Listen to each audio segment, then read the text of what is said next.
Jadi imam itu syaratnya bukan hanya lulus jadi juara punya hafalan Quran, juara qiraah langsung jadi imam. Suaranya bagus langsung jadi tukang adzan.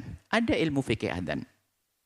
Kita sudah punya catatan di antara kami selipkan di antara buku-buku kita ada tentang fikih.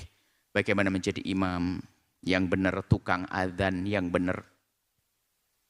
Adzan ada ilmunya. Fikih adzan ada. Dan fikih adzan bisa dipelajari hanya setengah jam. Makanya tukang adzan jangan hanya mengandalkan suara langsung jadi imam, jadi tukang adzan. Ada rambu-rambunya. Ada ilmunya, ilmu adzan. Dan nggak susah belajar. Ada beberapa poin saja dia mengerti, kemudian jadi imam pun ada. Paling tidak kalau mau menjadi imam, dia harus menjadi ahli fakih, mengerti ilmu, jadi imam. Biarpun yang lainnya bodoh. Sebab urusan imam, keabsahan, dan seterusnya. Keabsahan, kenyamanan orang sholat bersamanya, dan seterusnya. Adab-adabnya menjadi imam ada. Jadi kita rindu bahasanya yang sudah kita mulai, ini ada diklat, nggak usah macam-macam, diadakan pengurus imam masjid, tukang adzan di seluruh kabupaten mana berkumpul untuk belajar 1 jam fikih sholat berjamaah, menjadi imam, dan fikih adzan.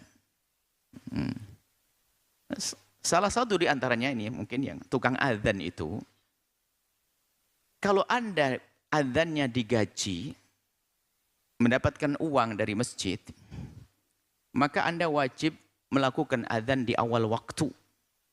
Karena adzan itu ditunggu oleh orang satu kampung, ada yang pengen pergi dan sebagainya, pengen tidur, ada orang sakit, pengen sholat, minum obat dulu dan sebagainya. Maka di saat tukang adzan menunda dari awal waktu, haram gajinya. Ayo. Jam 4:30 baru Allahu Akbar, sholat adzan asyar. Baru dari kebun dan sebagainya. Loh, adzan. Kemudian jika Anda gratis, sukarela pun juga demikian, keutamaan adzan itu di awal waktu. Karena adzan itu memberitahu. Agar orang-orang tahu bahwa ini sudah masuk waktu. Adapun melakukan sholat berjamaahnya bisa sesuai dengan kesepakatan, apakah 10 menit setelahnya, setengah jam atau 1 jam, itu lain cerita. Tapi adzan nih, gunaan adzan juga jangan panjang-panjang, diantaranya seperti itu. Jadi imam, nah imam itu ada ilmunya, ilmu jadi imam itu singkat. Jangan gara-gara suaramu bagus, hafal Quran langsung jadi imam. Belum paham ilmu jadi imam. Nah ini merepotkan orang. Di saat disalah diingatkan, lancar jaya. Tidak mengerti bahasanya dia salah. Bisa membenahi. Betulkan sholatnya juga tidak bisa. Maka ada sholat atau ada fikih tentang menjadi imam. Kemudian kalau Anda menjadi imam, tidak tahu diri ya. Kalau mungkin bacaan Anda sangat berlepotan, tidak pantas, ada yang lebih bagus dan lebih ngerti fikih, Anda mundur. Biarpun Anda yang bangun masjid. Biarpun Anda yang biarpun Anda selama ini dikiaikan, kalau sudah punya murid lebih bagus suaranya, biarkan. Karena apa? Agar orang itu senang dengan suaranya. Makanya kami itu kalau sudah masjid-masjid bagus-bagus tukang bacaannya, kami sudah minder, nggak mau jadi imam ini. Bacaan yang di masjid takwa, masjid ini jauh lebih bagus dari bacaan kami. Maka kalau sudah jadi imam, wah Anda ini merusak jamaah. Bacaan kami itu hanya sekedar sah saja, untuk kelas jadi imam belum. Makanya jangan suruh jadi imam. Nah, dibenahi juga memang begitu sudah. Untuk menjadi punya bacaan yang bagus kan harus ada bakat suaranya dan seterusnya. Baik. Ini bagaimana menjadi imam. An Abi Ali Al-Misri, dari Abi Ali Al-Misri qala, beliau bercerita, safarna ma Uqbah bin Amir Al-Juhani. Kami melakukan bepergian dengan Uqbah. Fa hadaratna sholatu, kemudian datang waktu sholat. Tentunya ini semua dinukil dari Nabi. Fa'aradna an yataqaddamana. Fa'aradna an yataqaddamana. Kemudian aku menginginkan bahasanya Uqbah untuk jadi imam.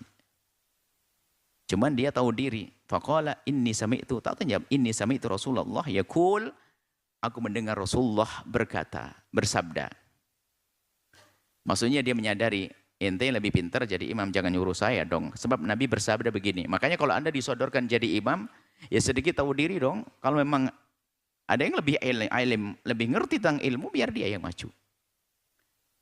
Man amma qauman, barang siapa menjadi imamnya satu kaum dalam sholat berjamaah, wa in atamma, kalau memang dia mengimaminya benar, atamma itu sempurna, falahut tamam, maka dia mendapatkan kesempurnaan pahala. Walahumut tamam, juga bagi mereka jamaah mendapatkan keutamaan. Imamnya benar, imamnya dapat kebaikan, keutamaan, kesempurnaan, makmumnya juga. Wa illam yutim, tak taunya imamnya enggak ngerti ilmu, berantakan dan sebagainya. Falahumut tamam, mereka jamaahnya enggak disalahkan. Wa alaihil itsm, maka imamnya yang menjadi dosa. Imamnya khianat. Imamnya ya enggak benar, hanya pengen jadi imam. Bayangkan ya, ini kan perlu kejujuran seorang imam di hadapan Allah ya. Imam besar di sebuah masjid besar di hari raya Idul Fitri, tak taunya batal wudu, pura-pura sholat, kan bahaya. Karena terlanjur jadi imam kan gak enak. Atau apapun. Atau tiba-tiba salah. Dia harus betul-betul jadi imam ini benar-benar harus ngerti ilmunya. Jadi ada ilmu menjadi imam itu ada. Ini riwayat Ahmad. Maka dari itu hendaknya yang menjadi imam itu adalah yang lebih ngerti tentang hukum-hukum. Kemudian yang kedua, ini tambahan tidak ada di sini, yang di belakang imam. Jangan ada semangat sholat berjamaah, khususnya yang di belakang imam itu hendaknya juga yang mengerti tentang hukum. Jika suatu ketika imamnya itu batal sholatnya, maka yang di belakangnya ngerti hukumnya menjadi khalifah, penggantinya gimana caranya. Jangan ribut, siapa yang gantiin? Ngomong batal sholatnya. Nah, jadi yang di belakang imam tolong harus waspada. Kalau Anda berani di belakang imam, berarti Anda bisa menjadi khalifah. Mungkin imamnya pingsan. Nggak ada sholat dibatalkan, imamnya pingsan langsung satu menjadi khalifah. Khalifah itu bisa saja yang di belakang maju atau istikhlaf. Imamnya sendiri karena dia batal, pengen ke toilet, tidak kuat, dia menunjuk istikhlaf, minta digantikan. Itu ada ilmunya.